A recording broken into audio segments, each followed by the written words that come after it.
Good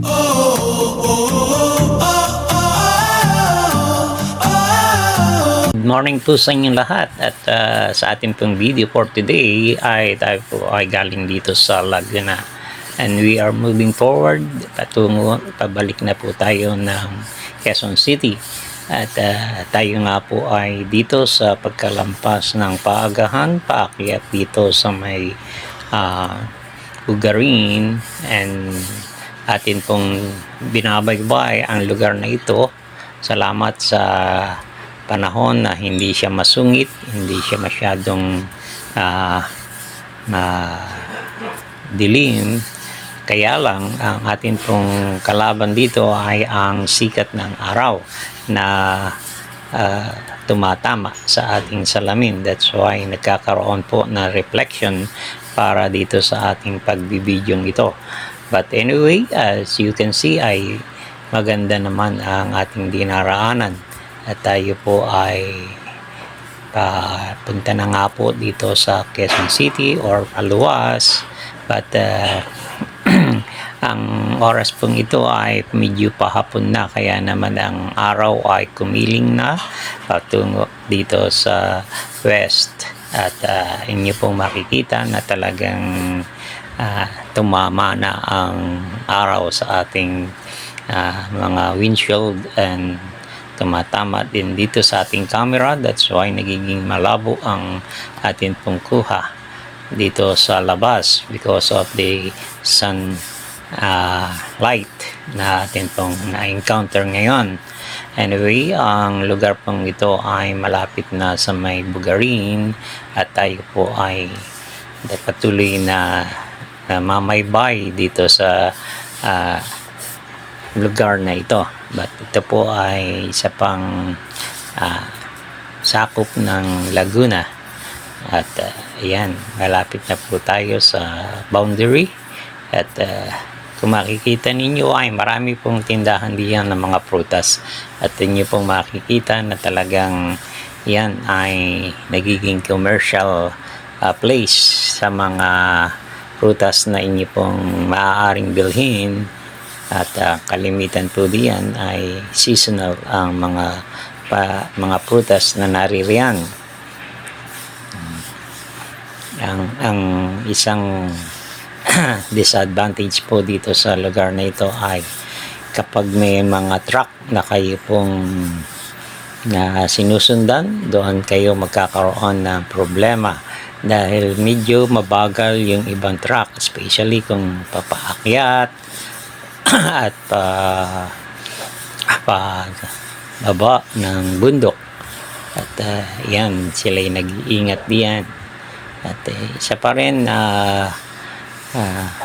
problema ay ang mga tricycle na umaakyat diyan mula diyan sa Paagahan patungo diyan sa may Pililya ay nakakasagabal din sila dahil mabagal ang kanilang mga takbo. Kaya naman po akin pong inaanyayahan kayo na kung kayo ay pupunta dito ay inyo pong ihanda ang inyong mga sarili at ang mahabang pasensya or patience ay inyo pong ilagay sa inyong mga isipan nang sa ganon ay patuloy po kayong makapagbiyahe ng maayos at hindi kayo masyadong madidisturb ng mga nangyayari dito sa atin pong dinaraanan ito. Anyway, maganda naman po ang daan diyan at hindi po kayo boring kung mainyo pong pagmamasdan ang mga tanawin sa lugar na yan sapagkat talagang maganda po ang mga tanawin, especially kung makikita ninyo sa baba at sa taas din ang mga puno, ang mga iba-ibang klase ng inyo pong makikita. Ayan, nasa boundary na po tayo ng Laguna at Rizal at we are moving forward patungo dito sa may Pililya at dito pa rin ay patuloy po ninyo makikita ang mga tindahan ng mga prutas diyan. Meron din po, kaya lang minsan ay kahalaga na rin ng sa Manila or sa Quezon City ang mga presyo nila sapagkat mostly ang bumibili dito ay mga naka-wheels or mga kotse, at yung mga bus naman ay kukonti lang ang pumaparada diyan para bumili, at hindi naman ganon, maski ang mga pampasaherong jeep ay hindi rin nagtitigil diyan para hayaan na bumili ang kanilang mga pasahero. At yan nga po, ang halaga din ay medyo hindi rin mababa kundi mataas din. Para sa mga commuters lang ang mga tinda nila halos na ginagawa diyan. Kaya naman huwag po kayong mag-expect na mura ang mga prutas diyan, at commercial ang kanilang mga price ng paninda. Sana ay makita nila at wag silang magtaas masyado. Yung iba kasi ay nananamantala na ang prutas ay mura, at akala mura ang tingin ng mga buyer, pero pagdating sa kanila ay mahal pala, at wala tuloy bumibili sa kanila dahil mahal. Kung i-compare dito sa Manila, bakit ka pa bibili kung ganun din lang ang presyo na bibilhin mo dito sa Manila or sa Quezon City? At yan nga po ang isang dahilan na sana ay i-compare din ang mga nagtitinda diyan, na wag silang magsamantala sa mga nakakotse na ibig bumili ng mga prutas diyan. Anyway, ang isang advantage po ng pagbili diyan ay mga fresh ang kanilang mga paninda. Kaya naman ay maganda po bumili diyan kung fresh ang gusto ninyo. Kaya lang hindi rin kayo nakakasiguro sa presyo ng mga paninda nila. At ako po ay nais i-share sa inyo ang kagandahan ng place na ito, at hindi po kayo malulungkot or maboboring sa inyo pong pagbibiyahe, at hindi kayo matutulog because makikita ninyo ay exciting or breathtaking ang ating pong mga makikitang scenery dito. As you can see ay marami po ang patuloy na dumadaan diyan patungo dito sa Manila because of the traffic, na hindi naman ganon nagkakaroon masyado ng traffic. Huwag lang may masisira ang mga truck. Ayan, kita nyo naman yung truck na yan, hindi tayo makalampas sa kanya dahil sa maliit lang naman ang daan na yan, at delikado. Pasigsag ang mostly daan diyan, kaya naman hindi rin tayo makaka-take na advantage to take over sa mga sasakyan. Katulad niyan po ay hindi tayo maka-overtake sa kanila dahil sa papaliko ang mga daan diyan. Kaya naman patuloy po ninyong panoorin ang video ito, na kung kayo po ay makapagbiyahe dito sa lugar na ito ng Rizal, Laguna, going sa Laguna, Quezon, or sa Infanta or other place, maski papuntang Bicol, ay pwede po kayong dumaan diyan. Kung nakuha ninyo na matraffic diyan sa NSLEX, ay dito po kayo dumaan. Medyo maluwag po ang daan dito, at yan. Anyway, ang inyo pong lingkod ay walang iba kundi si Samuel Maghirang Ortiz, at nais ko pong i-share sa inyo ang mga lugar na ito na kung saan ay patuloy po ninyong makikita ang inyo pong lingkod na siyang nagre-record ng mga lugar na ito, even though na voice over lang ang aking na ibibigay sa inyo, ay inyo pong mapapagtanto na ang lugar na aking sineshare sa inyo ay magaganda naman. At kayo po ay patuloy po naming inaanyayahan na inyo pong panuurin, inyo pong share, likes, and follow. At kung kayo naman ay kaya ninyong mag-send ng stars, send po kayo ng stars help me earn money to continue ng pagbablog ng mga video. So please share niyo po ang ating video nito at huwag niyo pong kalimutan na inyo pong i-likes. At ayan, patuloy po tayo sa ating pagbibideo at tayo po ay narito na sa may parting Rizal sa malapit sa Pililya. Ang lugar pong ito ay maganda na rin, especially kung makikita ninyo ang Laguna de Bay dito sa may parting Pililya. Andyan din po ang windmills sa baba, sa taas din. Parting kanan po ang windmill na nyo pong makikita. Ayan, hindi lang masyadong dito dahil nasa sa parting kanan po ang windmill. Marami po yan. At ayan nga po, nasa baba na yata tayo nito. At inyo pong nakikita na ang kagandahan ng mga lugar na inyo pong natatanaw sa atin pong video ito. Please continue na inyo pong tapusin ang akin pong mga video nang sa ganun ay makita ninyo na kayo ay kasama ko sa pagbibiyaheng ito. Ayan.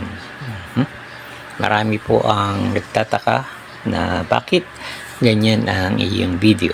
Medyo malabo because of sunlight. Ayan, nagkaroon para bang silhouette. Silhouette. Yung hindi namamatay ang iyong paningin sa dahil sa sikat ng araw. At ayan na nga po, andito po tayo sa lugar na ito. At makikita ninyo na ang mga kalsada dito po ay matitibay. Isa pong may pagmamalaki na kalsadang yan ay talagang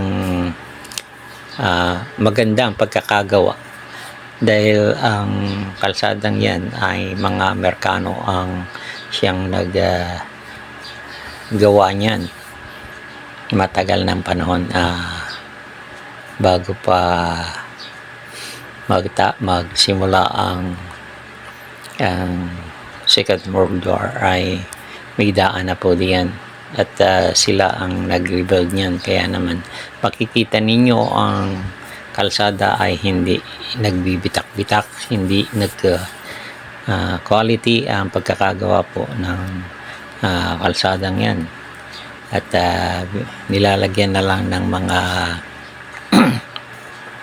mga drainage or kanal dyan sa tabi. Yan po ay inayos na lamang para hindi maging